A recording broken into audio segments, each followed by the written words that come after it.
Meus queridos, acabei de descobrir quem são os verdadeiros culpados pelo coronavírus. Descobri pela palavra de Deus. Olha só, Gálatas capítulo 6, verso de número 7. Não erreis, Deus não se deixe escarnecer, porque tudo o que o homem plantar, isso também colherá. E tem mais, espera aí só um instantinho. Deuteronômio 28, 15 diz assim: será, porém, que se não deres ouvidos à voz do Senhor teu Deus, para cuidares em fazer todos os seus mandamentos, os seus estatutos que hoje te ordeno, então sobre ti virão todas essas maldições e te alcançarão. 2 Crônicas capítulo 6, verso 26. Ele diz: quando os céus se cerrarem e não houver chuva por terem pecado contra ti. E Lamentações capítulo 3, verso 39. Diz assim: por que nos queixamos da vida quando somos castigados por causa de nossos próprios pecados?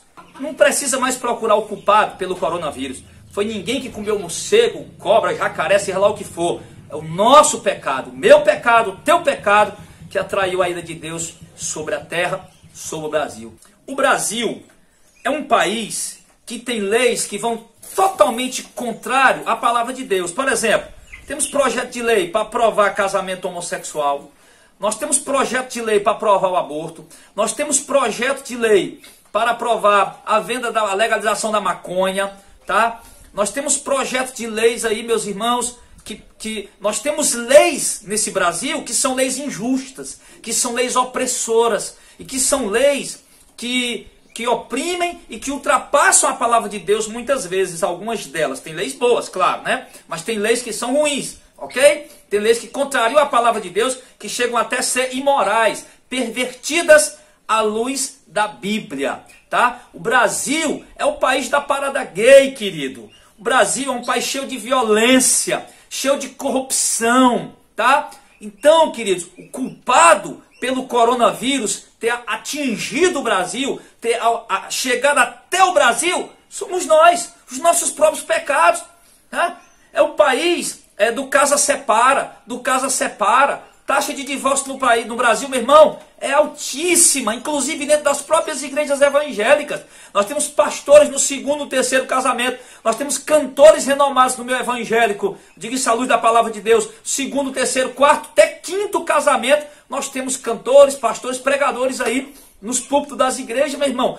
Os jovens, a mocidade, a juventude brasileira, meu irmão, quase na sua totalidade, é uma juventude, meu irmão, que vive uma vida sexual ativa.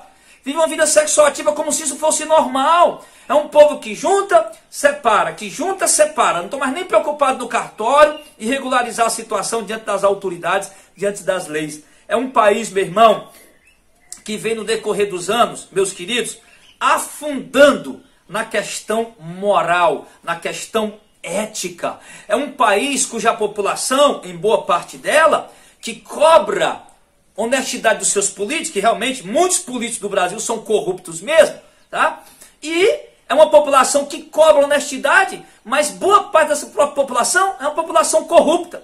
É uma população que muitas vezes se aproveita de um caminhão virado com um tipo de carga para saquear a carga, tá? Enfim, é uma população que muitas vezes falsifica documento, que falsifica argumentos para poder se dar bem em determinada situação, e que a igreja, tá, que tem sido um dos principais promotores do pecado, porque pecado, querido, não é só isso aí que eu falei, não é só prática homossexual, venda, legalização de maconha, legalização de aborto, não é só isso não, querido. Pecado também é deturpar a palavra de Deus. Pecado também é ter a liberdade que nós temos aqui no Brasil para pregar o evangelho, meu irmão, e se aproveitar disso maliciosamente, tá? Para enriquecer, sim? Vendendo o dom de Deus, vendendo a palavra de Deus, negociando a palavra de Deus, fazendo da obra de Deus um grande empreendimento, que é isso que muitos pastores estão fazendo no Brasil. Pastores que estão riquíssimos, não porque são empresários, porque eu não tenho nada contra um pastor que é empresário. Mas se utilizar da palavra de Deus, meu irmão, para enriquecer, isso é totalmente ilícito. Então, meu irmão, o mundo está sofrendo o que está, não só o Brasil, porque, infelizmente, a igreja que deveria ser sal, a igreja que deveria ser luz, sal e luz para essa terra, meu irmão, está praticando também o pecado da apostasia, das heresias, meu irmão. Pecado da heresia é pecado tanto quanto a prostituição, tanto quanto o aborto, tanto quanto o assassinato, a violência. O pecado da heresia é pecado. E abandonaram o vício, droga, prostituição, amém, glória a Deus, aleluia, e estão mergulhados na heresia, na apostasia, usando a palavra de Deus como uma mercadoria, abrindo igrejas como se fosse empresa, meu irmão. Isso é pecado. Por isso o Brasil e as nações estão sofrendo o que estão sofrendo. Não é culpa de quem comeu, meu irmão, morcego, cobra, seja lá o que for. A culpa é nossa. A culpa é da humanidade, é do ser humano. Aqui no Brasil, a culpa são nossa, brasileiros. Nossos pecados. Então, queridos, vai procurar quem é o culpado do coronavírus? Ainda estão procurando? Ai, vamos ver, foi alguém que comeu um morcego lá não sei onde. Não, querido, a Bíblia diz aqui, ó.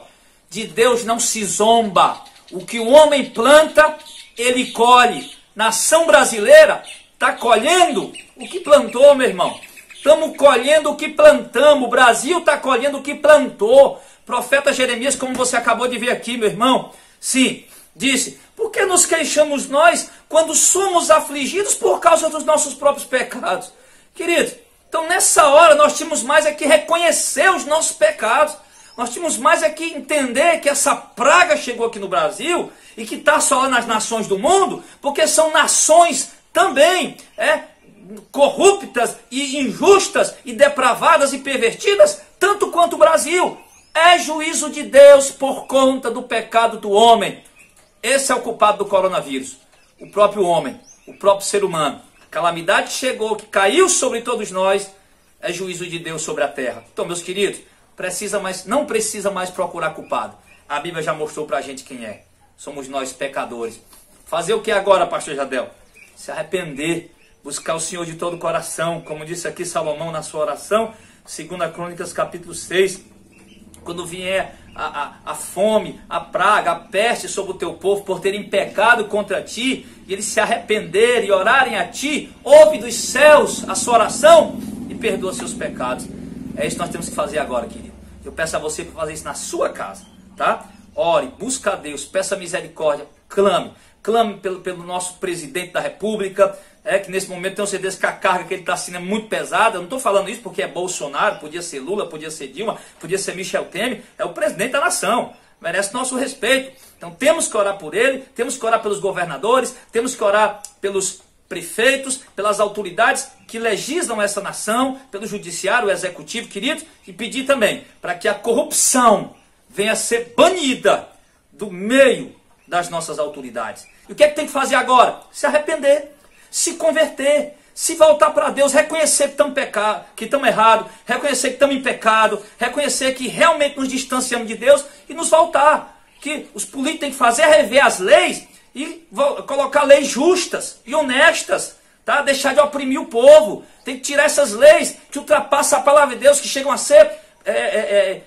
abominação, tá? Que a igreja tem que fazer é se converter de verdade, se quebrantar, parar de fazer show gospel, parar de fazer campanha gospel, parar desse misticismo sincrético, desses amuletos ungidos, que alguns são dados de graça para enganar o povo, né, a fé do povo, para iludir a fé do povo, aliás, e outros são vendidos a preço para arrecadar milhões. Então tem que parar com isso, pregar salvação, pregar arrependimento, pregar o reino de Deus à volta de Cristo, e sim, se arrepender, seguir os caminhos do Senhor. Porque senão, meu irmão, eu te digo uma coisa, a coisa só tende a piorar, porque Deus está lá no céu, nós estamos na terra, meu irmão, e Deus é o dono de tudo, Ele quem fez tudo isso. Nós estamos vendo aqui para Deus acabar com esse mundo aqui, ó, é no estalar de dedos. Então se arrependa, se converta, as autoridades revejam as leis, se arrependam, devolvam o dinheiro que vocês roubaram, os pastores parem de enriquecer ilicitamente com o dinheiro da igreja.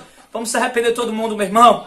Volta para tua esposa, volta para o teu marido, abandona a prostituição, abandona os vícios, as drogas, abandona a imoralidade, a perversão, a perversidade, abandona o pecado. Se volta para Deus, claro, vamos errar, lógico, nós somos falhos.